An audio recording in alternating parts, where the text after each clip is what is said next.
What is up, people? Welcome back to Blue Chip Prospect. Today it's gonna be a mock draft. It's a video I've been wanting to do for a long time, but I've been busy and I couldn't do it. It's gonna be a much more relaxed video. I'm not gonna script anything. I usually just script a part of my video so I don't fumble on all my words in English. But today there's not gonna be any script, so a lot of fumbles. All right, so let's get this started right away. All right, so at number one, it's obvious. It's the obvious pick of the year. It's gonna be Connor Bedard for Chicago. Obviously, the guy has historical stats. He has the tools to match it, so there's no way Chicago's going to pass on it. He's going to be a superstar in the league. So, number one, obviously, Connor Bedard. At number two with Anaheim, I saw a lot of people talk or debate that maybe it could be Leo Carson or maybe they could go with Matvei Mishkov or even Will Smith. I don't really think that's a possibility. When you have the chance to pick a player like Fantilli, a big center that's 6'2", that skates like him, shoot the puck like him, plays within the dotted lines like him, have a competitive mind like he does, I think there's no way they pass on it. Even if Leo Carson is a bit maybe of a better playmaker, a smarter player, Fantilli is just so much more complete as a player. I think they go that way no matter what. So Fantilli at number two. At number three for Columbus, I know there's been a debate about Will Smith and Leo Carson and who they would pick. They've been saying that they want their franchise center at number three, so I think they're going with Leo Carson. He has an edge over Smith, in my opinion. He's 6'3". He's one of the best playmakers in the draft. He has crazy hands for his size. He plays a very good two-way game. He's the type of player that would be a number one pick in most years, but this year we have like Fantilli, we have Bedard, we have Mishkov, so yeah, he cannot be the first overall. But in the end, a franchise center for Columbus at number three in Leo Carson. At number four, San Jose, I'm pretty sure that they will go with Will Smith. Obviously, they could debate and maybe go with Matvei Mishkov, but I think the fact that Mishkov comes with a package, comes from Russia, comes with a 3-year contract, maybe you won't be able to be involved in his development. That's a lot of negative when you could just pick Will Smith. You have a centerman, you know he's extremely skilled, you know he's been lights out in US NTDP. So, yeah, it's a pretty safe pick. You don't leave that much on the table, but you still leave some. But I think it's a very good pick at number four. I think San Jose go with Will Smith. With Montreal at number five, it's hard to say because there's been so much smoke. A lot of people have been saying they're aiming for David Reinbacher or Ryan Leonard. I think you leave so much on the table by taking one of those two instead of Matvei Mishkov that I'm going to go with the wishful thinking play here, and I'm going to say they take Matvei Mishkov. They have Nick Bobrov in the front office. I mean, they will have all the information that they need. They have an interview scheduled with him. So I'm pretty sure that if everything goes well in the interview, they will just pick him and go with it. And there's a 3-year contract, but really, who cares? just draft him and wait for your superstars that's going to be coming in your team in 3 years. At number six with Arizona, I'm pretty sure they go with David Reinbacher. Arizona needs help a little bit everywhere, but they've been picking forward heavy in the last couple of years. So I'm pretty sure this time they will go D, and if they go D, they will go Reinbacher. Obviously, he has to be available. If Montreal picks him, then they go another way. But if he's available, they're going to pick him. He's a right shot D that can be a number 2 or number 3, or even maybe, with a little bit of chance, a number 1 defenseman. So obviously at number 6, you jump on that occasion and you just run with it. At number 7, it's really hard to know what Philadelphia would go with because they have the new GM in Daniel Briere. In my opinion, I think they will go with a player like Ryan Leonard, a skilled player, but that can do everything, that can score a goal, go in the corners, plays hard, play within dotted lines. At number 7, it's a pretty good value pick, and it fits the type of play, the type of player that they always liked. And he's from the U.S., and they are U.S. NTDP heavy when they pick. So I think it's a really good fit, and I think Philadelphia will go with Ryan Leonard at number 7. At number 8, I think Washington could throw the first curveball and go with Nate Danielson. I think they will go with a center. It could be Dvorsky, it could be Oliver Moore, but I think that Danielson kind of combines both together with the great skating, great shot, great size. But he has size, 6'1", 6'2". He competes well, plays within the middle of the ice. So I think he's their type of pick, and they kind of need help a little bit everywhere. So Danielson is my pick at number 8. At number 9, I think Detroit jumped on the occasion to add their Dylan Larkin 2.0 with Oliver Moore.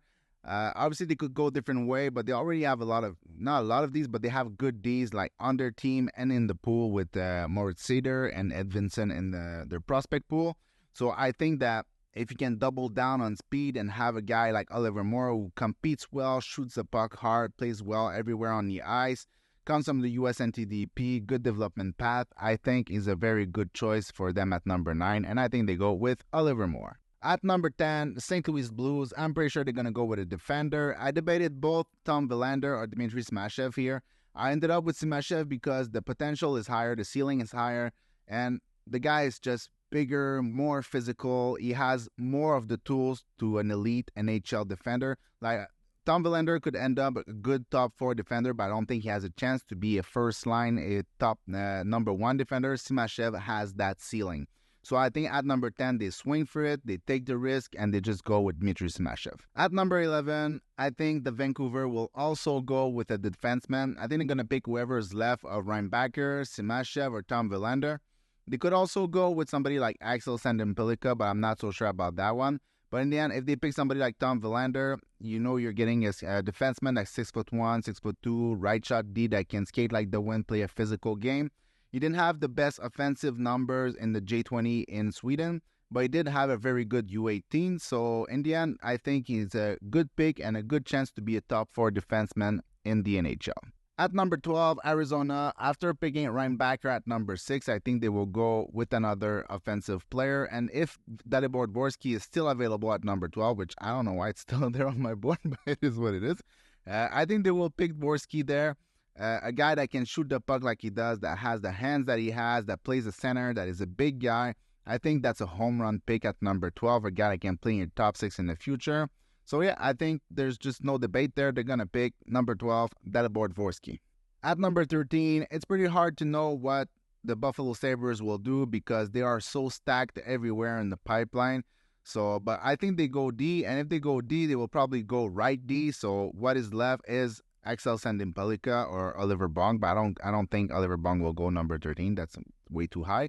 So yeah, Axel Sandin-Pellikka at number 13, offensive defenseman, right shot that can play in your top 4 in the future. I think that's a really good selection to play with one of their already high-end defensemen.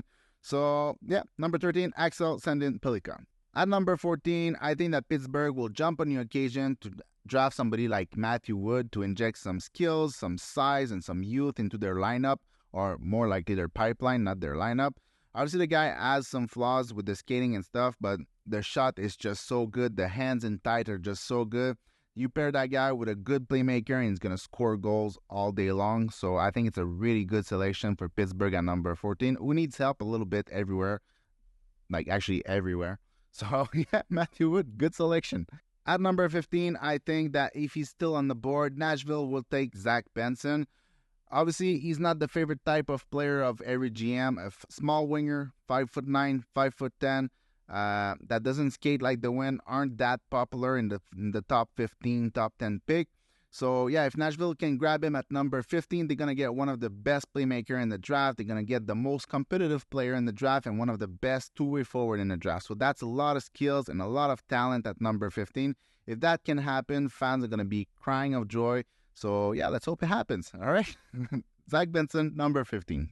At number 16, I think that Calgary will go with Braden Yeager, centerman that has one of the best shot in the draft. And when I say one of the best shot, like he's at the very top of the draft with his shot. It's just so quick, so hard, so accurate. It's really, really good.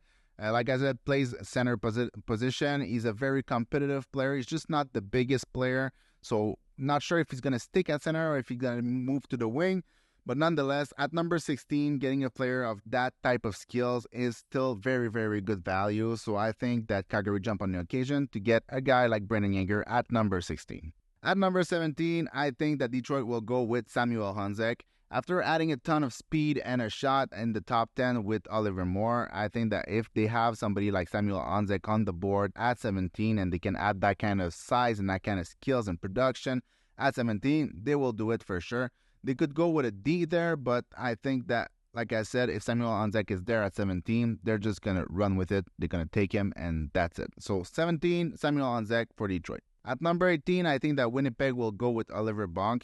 There's a lot of players they could have drafted there, but because they've drafted a lot of forwards in the last few years, I think they will go with D. They don't necessarily need to, but it would be better if they could. And Oliver Bunk seems to fit their mold, like a big right shot D that plays a good and consistent defense and is physical. It's a good pick at number 18. I can see him go anywhere from like 16 to like 30, but I think he will go before the end of the first round. And here I have him 18 at Winnipeg. At number 19, I see Chicago going with Quentin Musty. I think that if he develops well, it could be like a perfect fit with Connor Bedard on a line in the future. Like, he sees himself as a playmaking power forward. So if you can get a player with size that plays the middle of the ice that can send the puck to Bedard, I think you just hit a home run there. So at 19, I have Quentin Musty. At number 20, I can see Seattle going with a player like Colby Barlow. I'm not sure why he's still available at 20. A lot of people don't like his playmaking or don't like his IQ if you want. But I think that he's such a good disruptor. He has such a high-end shot and scored so many goals this season that it's a really, really good pick at number 20. You can see the depth of the draft at this point when at number 20 you can have a player that just scored like 40-something goals in the OHL. So yeah, number 20, Colby Barlow with Seattle. At number 21, I can see Minnesota go with a player like Gabe Perreault. Every pick, I think it's a steal now. It's like at number 21, if you get Gabe Perreault, it's so good. The guy is extremely smart, extremely skilled. You need to add some strength to his body, but in the end, he has many years to do it. So, I mean, it's such a good pick at 21. Like I said, I think it's a steal, but right now, I think that every pick is a steal. So, it is what it is. 21, Gabe Perreault, Minnesota. At number 22, I can see Callum Ritchie going to Philadelphia, a centerman with size and good playmaking that does everything well. He doesn't really wow you except for maybe one game out of 4 or out of 5 where he's just going to dish a pass out of nowhere that you never seen coming. But so maybe the ceiling is higher than we think. But anyway, at number 22, if he can add some consistency to his game, you get a real player that can help your center line in the future and add to your core of Cutter Gauthier and Ryan Leonard. So number 22, Callum Ritchie, Philadelphia. At number 23, I see the Rangers going with a player like Otto Stenberg. I debated putting a player like Charlie Stramel there so they could have like a big centerman that's physical in their lineup, but I think it's too much skill to leave on the table. Otto Stenberg is very skilled. So yeah, I see them picking him at number 23. At number 24, I see Nashville going with Mikhail Gulyayev. Obviously, they're not adding a ton of size here with Benson at 15 and Gulyayev at 24, but they are adding a ton of skills though. So it really depends what you want to swing for, but I think that if you can get Benson at 15 and Gulyayev at 24, you're basically winning the draft right there. So yeah, pretty good. Gulyayev, 24, Nashville. At number 25, St. Louis go with Daniel Booth. I didn't put him there because he's the teammate of Simashev, which is the player they chose earlier in the draft. I put him there because he's gigantic and extremely skilled. The guy has a hard shot. He has great hands. He skates okay for his size. But in the end, when you can get a guy that's 6'5" that can shoot like him at number 25, you take the chance, you swing on him, and you go with it. So number 25 for St. Louis, Daniel Booth. At number 26, I see San Jose going with a player like Charlie Stramel just to add some physicality and some size to their center line. Charlie Stramel is a guy that plays a very hard game, that has a good shot, that drives the middle of the ice. He's not the smartest. Not the fastest, he's not a great playmaker, but he does what he does very well. So it's not a sexy pick, but it's the type of player that will help you win games down the line, especially in the playoffs. So they're a good pick at 26, Charlie Stramel for San Jose. At 27, I see Colorado picking somebody like Bradley Nadeau. Not the biggest player, but he has a tons of skills. His shot is high-end, he's a good skater. Colorado needs a little bit of help everywhere, and as I'm recording this, they just traded for the 31st and the 37th pick in this draft, so they're going to be able to add some depth there. But if they can start with a player like Bradley Nadeau, who brings a ton of skills to the team, I think that's a really good selection at 27. At number 28 for Toronto, I can see them picking a player like Etienne Morin. With Matthew Nyes and Minton as their last high selection, I think they go defense this time. Etienne Morin has a ton of skills. He has great IQ, and he seems to be the type of player that they usually look for. He also plays harder than what they have in the pipeline, like Topi Niemela or however you say that name. But anyway, he has a lot of skills. He has a hard shot. He can be the quarterback of your power play. So a great selection right there at 28. At 29, I see St. Louis going with Andrew Crystal, taking a swing at skills. I think it's no secret by now that I'm a big fan of Andrew Crystal. I have him in my top 10. I know he's not going to be picked there. I know he's probably not going to be in a top 20 selection because of his skating compared to his size. But in the end, he's so skilled and he's so intelligent and such a great playmaker and a great shooter. I mean, it would be wrong to pass on him at 29. And if St. Louis can get Andrew Crystal, Daniel Booth, and Simashev in the same day, I mean, that's just amazing. They just stole the draft right there. At number 30, Carolina swings for Riley Heidt. Carolina is the type of team that really like to swing for a high-skilled player, and at number 30, there's not many players that are more skilled than Riley Heidt. He's a highly skilled playmaker. He's fast. He plays a little bit too much on the outside. He will need to learn to go more on the inside. He's a little inconsistent, but if you want to swing for skill, you swing for Riley Heidt at number 30. At number 31, I originally had Lukas Dragicevic to Montreal, but now obviously it's Lukas Dragicevic to Colorado. All right. I think at 31, he's the right kind of swing to take. A highly skilled, highly intelligent player that have like some flaws, but that can be fixed. And Colorado needs help a little bit of everywhere in their pool, so it's a really good pick at 31 and could end up one of the steal of the draft. At number 32, I see Ethan Gauthier to Vegas. He seems to me like the type of player that Vegas is built around. Like, they have a ton of skilled players, but all of their players are working really hard. And that's what Ethan Gauthier is. He is a skilled player, not the most skilled, but he is a skilled player that works hard in the corners, that works hard along the board, that works hard in the middle. He's a good shooter. He's a good playmaker. He's a complementary player, but he's really good at doing what he does best. So I think at 32, if you can get a player that works hard and play hard and has skills, it's a really good bet to take at number 32. So Ethan Gauthier to Vegas to finish this video. All right, guys, that is it for today. I hope you liked it. If you did, please like and subscribe. If you didn't, don't. I know it's very different than what I usually do, which is really more packed with information usually, and now it's just a lot of blah, blah, blah today. But I really wanted to make this video, but I didn't have time to do it. So I just like YOLO it. All right. So hope you liked it. See you in the next one. Peace.